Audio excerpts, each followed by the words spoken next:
one of the worst career fields. Anybody that was in the Air Force, you know, the two worst career fields is maintenance and the cops. And I'm gonna tell you why. Because, you know, when natural disasters hit, everyone is evacuated except for the maintainers and the cops. And I'm like, what are we guarding? You done took all the resources. Why are we here? Just in case somebody comes in. I'm like, for what? So I became a cop, and it's, you know, the funny thing about me, I know you're looking at me again, you're like, really, Tyrone? A cop? I know, but my mom used to watch cop shows when I was growing up, so I was like, man, I want to be a cop because it looked cool. Did y'all watch cop shows? Like Beretta? Yeah. Keep your eyes. Chips. Hawaii Five-0. Starsky and Hutch. That's what I'm saying. I want to be that. I want to be that kind of cop. I want to be a super cop. But this is what Uncle Sam did for me. Uncle Sam sent me to Great Falls, Montana. And I don't know if you've been to Great Falls, Montana, but you can't be great in Great Falls, Montana. It's just, you can't slide across the hood of an F-250 with 2 inches of snow on it.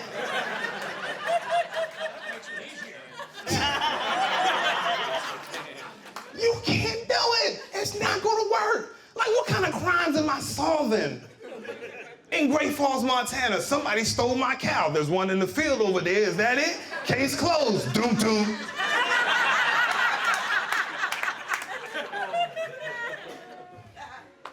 Can't be great in Great Falls, Montana. I knew I was in a bad situation, though, when we flew in to Great Falls. We had to stop, I think it was Colorado. We had to change planes because they said the plane we were on was too big.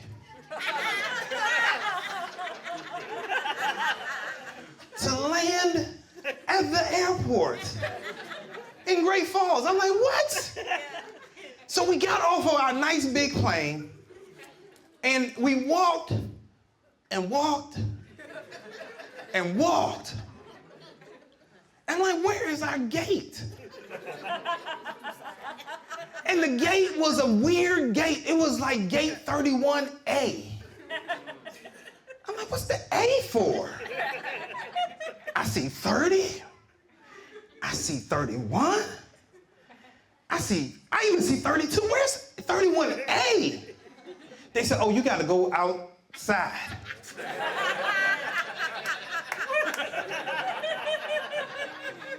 I was like, outside? They was like, yeah, it's a smaller plane. I was like, okay. So as I'm walking through the door to go outside, there was a flight attendant that was handing out earplugs. I've flown a lot. I never had earplugs handed to me for a flight. I'm like, okay, this is new, so okay, all right. I get out to the plane, and it's a small plane with propellers. And it's funny because when you get on the plane, you know, I was looking at my ticket ahead of time and I thought I was in first class.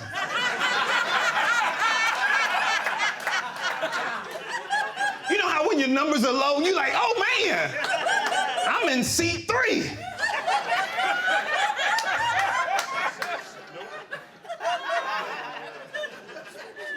There weren't but 10 seats on the plane.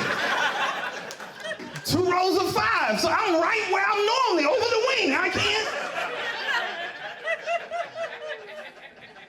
And this is the part that got me, y'all. So when it's time for a plane to leave, I'm like, where's the pilot?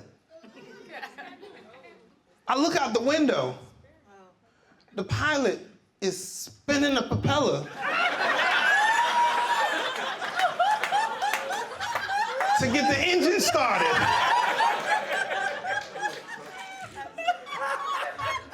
He gets on the plane, he's all sweaty and out of breath. I'm like, aren't you the one that handed me the earplugs?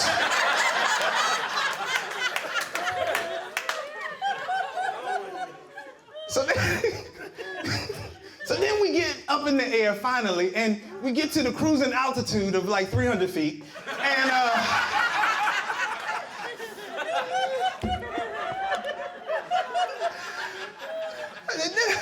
he said, now it's time for our in-flight service. I'm